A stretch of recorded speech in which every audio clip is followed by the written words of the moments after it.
Penguin Random House Audio presenta Las cenizas de Babilonia, de James S. A. Corey. Sexto volumen de la serie The Expanse. Narrado por Raúl Rodríguez.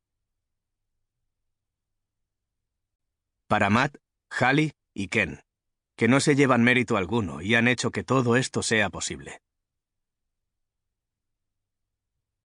Prólogo. Namono. Habían pasado 3 meses desde la caída de las rocas, y Namono empezaba a ver que el cielo había recuperado parte de su tono azulado. El impacto en la Wad, el primero de los 3 que habían hecho el mundo pedazos, había levantado tanta arena del Sáhara que se habían pasado semanas sin ver la luna ni las estrellas. Hasta el rubicundo disco solar parecía tener que esforzarse para atravesar las nubes de arena.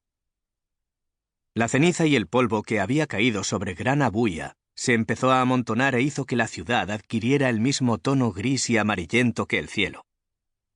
Pero al ayudar a los equipos de voluntarios a limpiar los escombros y a cuidar de los heridos, Namono no tardó en darse cuenta de que la fuerte tos y la flema oscura que le provocaba se debía a respirar toda esa muerte.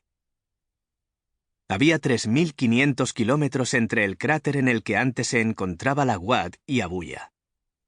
La onda expansiva había reventado ventanas y derrumbado edificios. Las noticias decían que había unos 200 muertos y 4.000 heridos. Los hospitales estaban a rebosar. Quedarse en casa era lo mejor si no tenías una urgencia muy grave.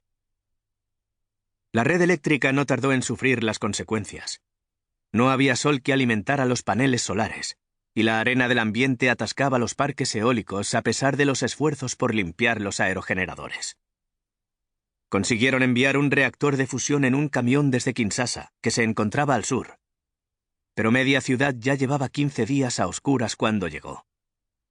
Los centros hidropónicos, los hospitales y los edificios del gobierno tenían preferencia frente al resto en la red eléctrica, y las bajadas de tensión ocurrían muy a menudo. El acceso a la red a través de los terminales portátiles de la población era irregular y poco fiable. A veces se quedaban aislados del mundo durante días. Namono sabía que era normal. Les acababa de ocurrir algo impredecible. A pesar de todo, los cielos vastos y encapotados empezaron a despejarse 3 meses después. Y cuando el sol se empezaba a poner por el oeste, las luces de las ciudades de la luna aparecían por el este, como gemas en un tapiz azul. Sí, un tapiz sucio, contaminado e incompleto, pero azul. Nono se regocijó al contemplarlo mientras caminaba. Se podía decir que el Distrito Internacional era reciente a nivel histórico. Eran pocos los edificios que tenían más de 100 años. Los barrios se habían visto afectados por la debilidad que tenía la generación anterior por las avenidas amplias, las calles laberínticas y las formas arquitectónicas curvadas y casi orgánicas. La roca Zuma seguía alzándose en el lugar, un punto de referencia permanente.